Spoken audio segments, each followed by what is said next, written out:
Hi friends, welcome back to my channel. Hello everyone. तो try को use करते करते मुझे 1 महीना हो गया है और मैंने अब अपनी दूसरी किट मंगा ली है ट्राई की। आज मैं आपको इसका रिव्यू बताने जा रहा हूँ। और तो इस बार जो मैंने किट मंगाई है थोड़ी छोटी किट मंगाई है क्योंकि मेरा पिछले मंथ का जो भी मेडिसिन वगैरह था उसमें से कुछ कुछ चीज़ें बच गई थी। तो मैंने सिर्फ ये 3 मेडिसिन मंगाई है, एक हेयर रस, हेयर विटामिन और एक हेल्थ तत्व और एक इनका ये मिनॉक्सिडिल। तो ये 4 चीज़ें मंगाई है जो कि मुझे कॉस्ट पड़ी अराउंड 1800, जिसमें से शैम्पू, ऑयल और एक घी जो था वो इनका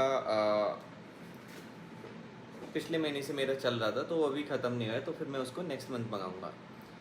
सो तो इसमें मेरी कुछ कुछ चीज़ों पे असर पड़ा। पहला, मेरे बालों की क्वालिटी काफ़ी अच्छी हुई और मेरे सर में से डेंड्रफ बिल्कुल चला गया, जो कि पहले काफ़ी मेरे सर में डेंड्रफ रहता था या फिर मेरे टी शर्ट वगैरह पे दिखने लग जाता था, वो चीज़ अच्छी हुई। तीसरी चीज़, मेरा डाइजेशन इनके मेडिसिन से अच्छा हुआ। मेरा इरेगुलर थोड़ा सा डाइजेशन इशू रहता था। उसके बाद जो इन्होंने एक नोज़ में डालने के लिए ड्रॉप्स दिए थे, उससे स्लीप क्वालिटी भी काफ़ी अच्छी हुई। एज़ फॉर कंसर्न कि अगर डाइट के बारे में बात करें तो मैं थोड़ा कंसिस्टेंट था, बट कभी कभी बीच में डाइट बिगड़ जाती है या आपको कहीं और जाना पड़ रहा है। But in terms of medicines वो मैं डेली बेसिस पे कंज्यूम कर रहा हूँ, मिनॉक्सिडिल भी यूज़ कर रहा हूँ। तो अभी एज आप कहें कि 1 मंथ में इतना ज़्यादा फ़र्क तो नहीं आता, बट जो इनिशियल चीज़ें हैं, जिन चीज़ों को लेकर मैं परेशान रहता था कि बाल टूट कर आ रहे हैं या फिर बालों की डेंड्रफ है या क्वालिटी अच्छी नहीं हो रही, वो चीज़ काफ़ी अच्छी देखने को मिली। और कुछ कुछ जैसा आप देख सकते हैं, डेंड्रफ तो बिल्कुल दिखेगा नहीं आपको।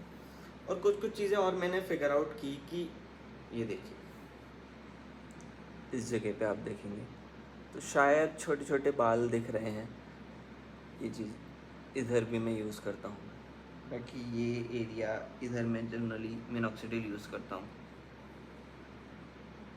ये मेरे 1 मंथ का प्रोग्रेस रिपोर्ट है। इसमें ऐसा कोई ख़ास फ़र्क तो नहीं दिखा बाल्डनेस में, बट क्वालिटी बालों की बहुत अच्छी हो गई। तो कुछ कुछ चीज़ें मैंने खुद से भी डिस्कवर की कि अगर आप इस टाइप का कोई ट्रीटमेंट ले रहे हैं तो फर्स्ट ऑफ ऑल आप उसको पूरे ट्रस्ट करके यूज़ कीजिए, क्योंकि कई बार चीज़ें हमारे अंदर से भी होती हैं कि हम उस ट्रीटमेंट को कितने अच्छे तरीके से, कितने डिसिप्लिन के साथ ले रहे हैं और कितना हम उस पर भरोसा करके ले रहे हैं। आई डोंट नो इसका मेरे ऊपर असर होगा या नहीं होगा, but I am giving my best. इस पर मैं अपना पूरा ध्यान दे रहा हूँ कि मैं उसको रेगुलर रहूँ या फिर मैं उस पर ट्रस्ट करके उस ट्रीटमेंट को लूँ, और मैं जितना अच्छे से अपने लाइफस्टाइल को बेटर बना सकता हूँ उतने अच्छे से शायद मुझे रिजल्ट भी उसके लिए मिलेंगे। तो अभी ना आपको इस एरिया में बाल मेरे काफ़ी कम लग रहे हैं, क्योंकि मिनॉक्सिडिल लगाने के बाद क्या होता है ना कि बाल थोड़े शेडिंग फेज में चले जाते हैं, फिर आपके बाल एकदम से टूटने लग जाते हैं। इसका मतलब होता है कि मिनॉक्सिडिल आपके स्काल्प पे असर कर रहा है। इसके बाद जो ग्रोथ होती है वो हेयर की ग्रोथ काफ़ी थिक होती है, तो इस वजह से अभी पहले के कंपैरिजन में थोड़ा शेडेड ज़्यादा एरिया लग रहा है, बट वो नेचुरली धीरे धीरे करके ठीक हो जाएगा। अब अगर हम बात करें कि कुछ ये चीज़ें भी मैंने फिगर आउट की कि इसमें ऐसा कुछ ज़्यादा वो नहीं है कि ज़्यादा आपको मेडिसिन लेनी पड़ रही है, ज़्यादा तामझाम करने पड़ रहे हैं, हर टाइम कुछ लगाना पड़ रहा है। इससे आपके बाल, जब आप कुछ नहीं लगाते हैं या जब आप शैम्पू करते हैं तो आपके बाल, आप देख रहे हैं, थोड़े ड्राई से हो जाते हैं। तो ये आपको थोड़ा एक अच्छा वॉल्यूम प्रोवाइड करता है। जनरली हमारे बाल, अगर हम ऑयल वॉयल लगाते हैं तो थोड़े से गिरे गिरे से रहते हैं। तो आप कुछ ऐसे प्रोडक्ट्स भी यूज़ कर सकते हैं अगर आपको किसी पार्टी में जाना है। कुछ हेयर वैक्स जो पाउडर फॉर्म में आता है, या कुछ ओकेजनली ऐसे प्रोडक्ट्स यूज़ कर सकते हैं जो आपके बालों की स्टाइलिंग को थोड़ा अच्छा करे और आपको एक थोड़ा सा कॉन्फिडेंस बूस्ट करेगा। बाकी ये मेरा सेकेंड मंथ का किट है, मैं इसको यूज़ करके नेक्स्ट मंथ भी आपको अपना प्रोग्रेस दिखाऊंगा।